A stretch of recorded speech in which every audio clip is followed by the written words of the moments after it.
하나님의 마음으로라는 제목으로 사무엘상 22장 1절과 2절 말씀을 보았습니다. 이 말씀을 우리가 제대로 이해하기 위해서는 그 이전과 이후의 다윗의 행적을 살펴볼 필요가 있습니다. 사울 왕의 미움을 받아 쫓기게 된 다윗은 어쩔 수 없이 블레셋 땅으로 들어가야만 했습니다. 본인이 살 수 있는 유일한 길이 아니라 오히려 블레셋이라고 하는 지역은 누구보다도 다윗을 미워하고 다윗을 대적하는 사람들이 살고 있던 지역이었습니다. 하지만 다윗은 그 땅으로 들어갈 수밖에 없었습니다. 성경은 블레셋 지역 중에 가드의 왕이었던 아기스 앞에서 다윗이 보여준 행동을 기록해 놓았습니다. 그 행동은 하나님의 이름으로 블레셋의 장수 골리앗을 죽였을 때의 담대한 다윗과는 전혀 다른 그러한 행동이었습니다. 다윗은 아기스 왕과 블레셋 사람들을 두려워하였고 그들 앞에서 마치 미친 사람처럼 행동했다라고 말합니다. 침을 수염에 질질 흘리고 벽을 붙잡고 긁으면서 정신이 온전치 않은 사람처럼 그들 앞에 보였던 것이지요. 한편으로 생각하면 사람들에게 숨기고 싶은 굴욕스러운 현장이었을 겁니다. 여러분, 우리가 그렇지 않습니까? 그저 작은 일도 과장해서 엄청난 일처럼 얘기를 할 수가 있고요. 반대로 수치스럽고 잘못된 죄악을 어찌하든지 숨기고 덮어서 큰 오류가 아닌 것처럼 사람들에게 전달하곤 합니다. 그런데 성경은 다윗의 실수에 대하여 또는 다윗의 이와 같은 모습에 대하여 있는 그대로 우리에게 알려주고 있습니다. 어떤 분들은 다윗이 단지 자신의 목숨을 구걸하기 위하여 이렇게 행동을 했다니 참 가련하다. 왜 그랬을까? 그런 생각을 할 수 있을 겁니다. 왜냐하면 골리앗 앞에 어느 누구도 나서지 못할 정도로 두려워 떨고 있을 때 다윗은 담대하게 만군의 여호와의 이름으로 그 전쟁터에서 하나님의 승리를 보여주었던 믿음의 사람이었거든요. 그런데 오늘 읽은 말씀 바로 그 직전에 일어났던 일들을 보면은 다윗에게서는 용기나 담대한 믿음을 찾아보기 어려웠습니다. 다윗도 할 수 없구나. 이렇게 위기의 상황이 되면은 자신의 목숨을 구걸하기 위하여 미친 사람처럼 행동할 수밖에 없는 그런 사람이구나 라고 생각할 겁니다. 그런데 곰곰이 이 성경을 앞과 뒤를 읽어보면은 다윗이 왜 그렇게 행동을 했을까를 우리는 짐작할 수가 있습니다. 다윗에게는 하나님이 택하셨다는 분명한 소명의식이 있었습니다. 본인이 하나님의 일을 하기 위하여 훈련받고 용기를 내어 자원하지 않았습니다. 아버지에게조차 잊혀졌던 막내 아들. 그러나 하나님이 그를 택하셔서 사무엘을 보내어 기름 붓게 하시고 주님의 위대한 일을 행하는 사명을 주셨던 것이지요. 다윗에게 있어서 그 순간은 평생 주님을 위하여 살아가는 사명의식과 소명감에 가득 찬 사건이었습니다. 힘든 일이 있을 때마다 때로는 이처럼 수치스러운 일을 겪어야 되는 순간에도 하나님이 나를 택하시어 부르셨으니 나의 생명은 내 뜻대로 내 감정과 내 마음대로 이끌어가는 것이 아니다라는 분명한 확신이 있었던 것이지요. 뿐만 아니라 다윗은 자신을 통해 이루어 가실 하나님의 목적을 따르는 것이 이렇게 수치스러운 일을 겪더라도 그것이 더 중요하다라고 생각했던 것으로 보입니다. 그래서 인내할 수 있었던 것이지요. 여러분, 위대한 목적을 보고 있으면 내 삶을 통한 하나님의 위대한 목적을 품고 있으면 지금 내가 겪고 내가 느끼는 감정, 일어나는 수많은 일들을 통과할 수 있는 능력을 얻게 됨을 기대하시길 바랍니다. 내가 겪고 있는 고난조차 극복할 수 있는 힘을 주님으로부터 받게 된다라는 것이지요. 우리가 이것을 어떻게 알 수 있을까요? 그 후에 나타난 다윗의 행적을 보면은 더 분명하게 알 수 있습니다. 오늘의 본문이 바로 그 시작을 알려줍니다. 다윗은 블레셋 가드 동쪽으로 16km가량 떨어진 아둘람으로 갔습니다. 그리고 거기에서 자신이 거할 수 있는 집이 아닌 동굴을 찾아 그 속으로 들어갔습니다. 여러분, 동굴에는 빛이 없습니다. 먹을 음식이나 마실 물도 없고요. 동굴은 그 끝이 그 끝을 알 수가 없습니다. 길이 뚫려 있는 것처럼 보이지만 동굴은 분명히 막혀 있을 것이고 그 안에는 어떠한 존재가 어떠한 생명체가 살고 있는지를 알지 못하는 불확실함이 동굴이란 환경이었습니다. 그런데 다윗이 아둘람 동굴에 머물고 있다는 소식을 가족들이 듣게 됩니다. 그 소식을 들은 가족들이, 형제들이, 친지들이 그곳으로 모여듭니다.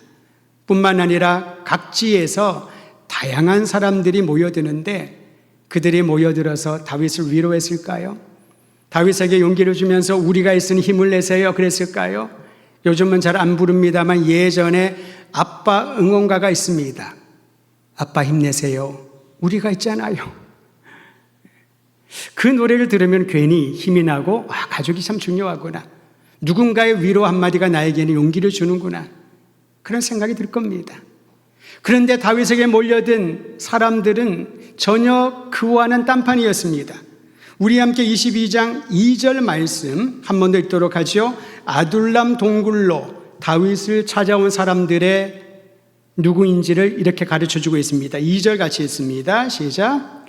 환난당한 모든 자와 빚진 모든 자와 마음이 원통한 자가 다 그에게로 모였고 그는 그들의 우두머리가 되었는데 그와 함께한 자가 400명가량이었더라. 모였던 사람들이 어떤 유의 사람들이었냐면은 압제당하고 빚에 시달리고 빚을 갚을 길이 없어서 도망친 거죠. 상처받은 사람들이 다윗을 찾아왔습니다. 시점은 좋지 않았습니다. 골리앗을 이기고 많은 사람들이 칭송받고 차기 지도자가 될 만한 재질이다, 제목이다라고 사람들이 모여들었을 때와는 전혀 딴판이지요.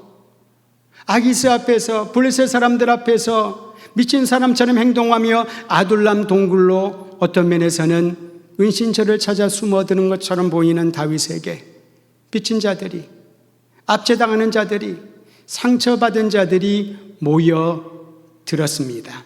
미래가 없는 사회에서의 실패자들, 부적응하는 사람들이 모여들었다고 해도 과언이 아닐 것입니다. 그들은 다윗에게 인간적으로 큰 도움을 주지 못할 만한 사람들이었습니다. 그런데 다윗은 자신을 찾아온 사람들을 물리치지 않았습니다. 내가 힘이 들고 내 문제도 큰데 그들을 돌보고 관리할 수 있는 여력이 없었을 겁니다. 그런데 다윗은 그들을 물리치지 않았습니다. 오히려 성경에 보니 다윗이 그들의 우두머리가 되었다라고 말합니다. 그리고 그 모인 사람들이 400명가량이었다라고 설명해 주고 있습니다. 우리는 우두머리가 되었다 그러면은 그래도 괜찮다. 400명의 우두머리면은 한번 시간이 지나서 이들을 잘 훈련시키고 준비를 시키면은 사울에게도 블레셋 사람들에게도 대항할 수 있겠다. 그런 생각을 하겠지요.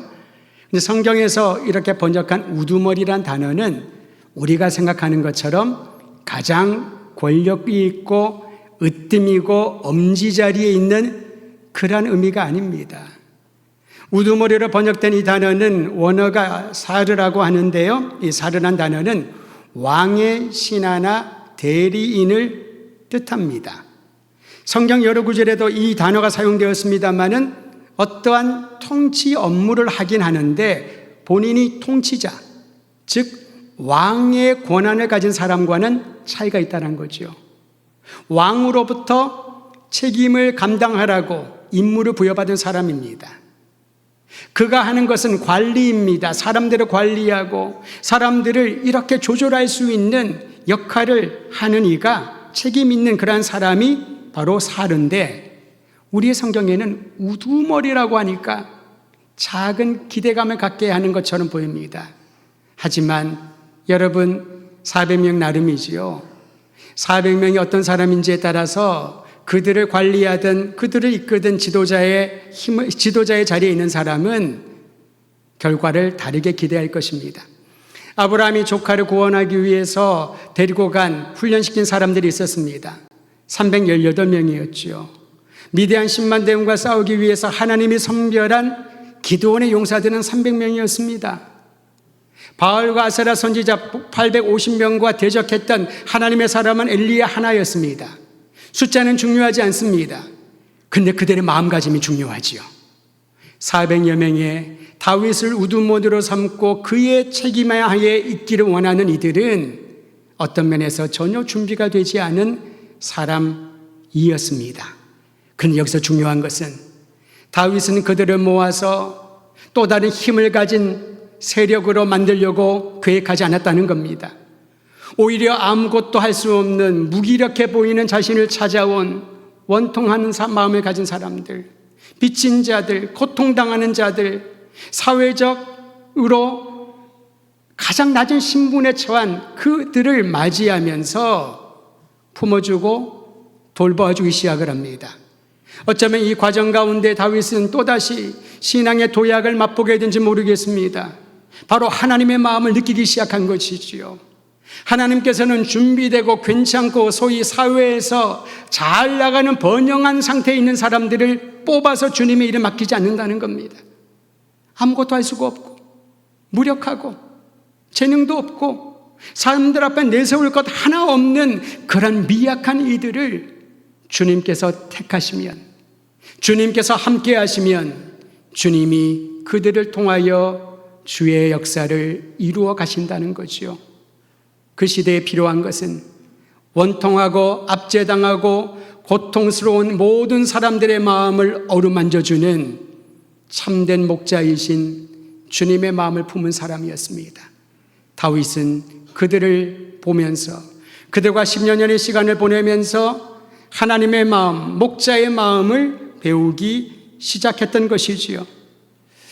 사울 왕도 이 소식을 들었을 겁니다. 사람들이 다윗에게 모여든다는 것을. 그런데 사울 왕은 전혀 위협을 느끼지 않았던 것으로 보입니다. 만약에 그랬다면 군대를 파병해서 아둘람 굴에 있는 다윗과 그를 따르는 이들을 전멸시켰겠지요. 전혀 움직임이 보이지 않습니다. 왜냐하면 그 이전에 다윗이 가드왕 아기스 앞에서 했던 그 행동을 들었습니다. 다윗이 사회 부적응자들을 데리고 할 수 있는 일은 아무것도 없다라고 판단했던 것이지요. 보통 이런 상황과 이런 얘기들을 들으면은 이 분위기에서 사람들은 용기를 잃어버리게 됩니다. 아무도 나를 응원해 주지 않는구나. 사울 왕도 나를 대적으로 생각하지 않는구나. 한편으로 안전을 느낄 수도 있지만 다른 편으로는 자신의 무력함의 수렁에 깊이 빠질 수 있다는 겁니다. 그런데 여러분, 그런 순간에도 다윗은 포기하거나 다른 방향으로 움직이지 않았습니다. 괜히 사무엘 선지자가 자신을 불러 기름 붓는 바람에 내가 이런 처지가 되었구나, 남 탓하지 않았습니다. 충심을 다하여 내가 사울 왕을 섬겼는데 나를 죽이려고 하다니 사울을 증오하고 그를 대적하려고 사람들을 모으지 않았습니다. 칭송받는 자리에서 밑바닥까지 떨어지게 만든 백성들을 원망하거나 그들의 이 빨리 바뀌는 마음과 생각에 대하여 분통을 터뜨리지도 않았습니다. 다윗은 오히려 자신이 직면한 환난 가운데 하나님의 마음을 알아가고 배워가고 하나님의 사람으로 변화되는 훈련의 시간을 가졌던 겁니다. 그리고 그를 찾아온 400여 명의 사람들에게도 하나님, 왕이신 하나님을 대신하여 하나님의 사랑을 전달하는 그러한 우두머리, 사르의 역할을 감당하게 되었던 것이지요. 사랑하는 성도 여러분, 우리가 얼마나 자비가 많고 우리가 얼마나 마음이 넓어서 다른 사람들에게 선한 행위를 베풀어 줄 수 있을까요? 얼마 동안 우리가 어느 기간 동안 많은 사랑을 끊임없이 한결같이 나누어 줄 수 있겠냐는 말입니다. 한 번은 할 겁니다. 2번, 10번, 1년, 2년, 10년을 할 수 있겠으나 우리가 그것을 끝까지 할 수 있는 원동력은 우리에게 변함없는 사랑을 베풀어 주시는 하나님의 마음을 품은 자들만이 가능할 것입니다. 400여 명이 모여들었다고 합니다. 그를 그렇게 좋게 보지 않았던 형들도 있었고 알지도 못하는 수많은 사람들, 그들이 모이면 무슨 얘기 했을까요? 다윗이여, 내 얘기 좀 들어보십시오. 내가 이렇게 원통한 일을 당했습니다. 내가 전에는 참 괜찮은 사람이었고 우리 가문이 좋았는데 어떤 억울한 일을 당해서 이렇게 몰락했나이다. 400명의 이야기를 1시간만 들어주더라도 다윗의 마음과 정신은 매우 지쳐버렸을 겁니다. 그런데 다윗이 그들의 말에 지쳐서 그들을 멀리 떠나 혼자 안전한 곳에 갔더라. 그런 구절을 찾아볼 수 없습니다. 하나님의 마음이 그러했으니까요. 날마다 불평하고 원망하고 하나님께 무엇인가를 요구하는 것으로 일관하는 우리들을 주님께서는 그 말 한마디 하나하나, 우리의 감정 하나하나까지도 어루만지시고 들어주시고 품어주시는 목자시요 아버지이심을 믿으시기를 바랍니다. 그리하면 우리는 오늘 예배드리며 각자의 개인의 기도의 시간뿐만 아니라 공동체를 위한 하나님 앞에 아뢰는 기도의 내용들이 심정이 달라질 것입니다. 이제 그들에게 이 시간들을 통하여 변화가 일어났습니다. 사람들로부터 따돌림을 받아 상처투성이가 되어버린 그들의 마음이 하나님의 사랑을 다윗을 통하여 경험하면서 치유되기 시작합니다. 상한 갈대를 꺾지 않으시고 꺼져가는 등불을 끄지 않으시는 하나님의 마음을 알아가기 시작합니다. 그들의 내면에도 하나님으로부터 주시는 꿈과 비전을 품게 됩니다. 여전히 다윗은 아들람 동굴에 있는 무력해 보이는 지도자처럼 보이지만 하나님이 그를 통하여 보여주시고 나누어 준 것은 꿈이었습니다. 비전이었습니다. 하나님이 그토록 사랑하시는 주님의 신실하심을 듣고 배우고 새로워지기 시작했던 것이지요. 다윗을 우두머리로 삼았던 비루한 400여 명이 이제 하나님의 사람으로 변화되고 성장하기 시작을 합니다. 동시에 그들에게 새로운 정체성이 생겼습니다. 그것은 하나님의 마음을 품는 사람이라는 정체성입니다. 한번 따라하시지요. 하나님의 마음을 품는 사람. 하나님의 마음이 내 삶에 스며들어가는 겁니다. 하나님이 나에게 이것을 하라 명하셨으니 어쩔 수 없이 하는 게 아니라는 겁니다. 내가 어려서부터 선한 사람, 하나님의 영광을 위하여 살라고 훈련받았으니 내가 그 길을 끝까지 가야지. 내 의지를 작용하여 그 길을 선택한 게 아니라는 거지요. 방황하는 나를 찾아오신 하나님, 죽을 수밖에 없는 나에게 생명의 길로 이끌어주시는 하나님, 소망이 없는 나에게 영원한 소망이 무엇인지를 가르쳐 주시는 하나님의 마음을 알아가면서 그 마음을 품는 사람으로 살기로 결정한다는 것이지요. 시편에 보면 하나님의 마음을 품는 그 내용을 다음과 같이 기술해 놓았습니다. 시편 34편 18절은 기록하기를 여호와는 마음이 상한 자를 가까이 하시고 중심으로 통회하는 자를 구원하시도다. 이것이 하나님의 마음입니다. 죄의 양이, 죄의 강도가 어떠한지에 따라서 하나님께서는 구원의 여부를 결정하는 게 아니라는 거죠. 중심으로 통회하는 자들, 주님이 구원하시고 마음이 상한 자들을 가까이 두신다는 거죠. 예쁜 행동하고 마음에 드는 사람들만 가까이 하는 게 아닙니다. 하나님의 은혜를 구하면서 마음이 상한 자들, 주님을 향하여 부르짖고 눈물로 주님 앞에 기도하며 나가는 이들을 주님께서 단숨에 가까이 오셔서 위로하시고 그 상한 눈물을 닦아 주시며 치유해 주십니다. 시편 147편 2절과 3절에 기록하기를 여호와께서 예루살렘을 세우시며 이스라엘의 흩어진 자들을 모으시며 상심한 자들을 고치시며 그들의 상처를 싸매시는도다. 예루살렘이 무너졌다는 것은 미래가 없다는 거죠. 하나님 우리를 떠났다, 영광이 떠났다라는 상징으로 받아들일 겁니다. 사람들이 흩어졌다, 우리는 더 이상 하나가 아니다, 우리는 더 이상 미래를 함께 꿈꿀 수가 없다, 낙담하게 될 겁니다. 그러한 상심한 자들을 주님께서 고쳐주시고 마음의 영적인 상처를 싸매어 주신답니다. 이것이 바로 우리를 향한 하나님의 마음인 줄 믿으시기를 바랍니다.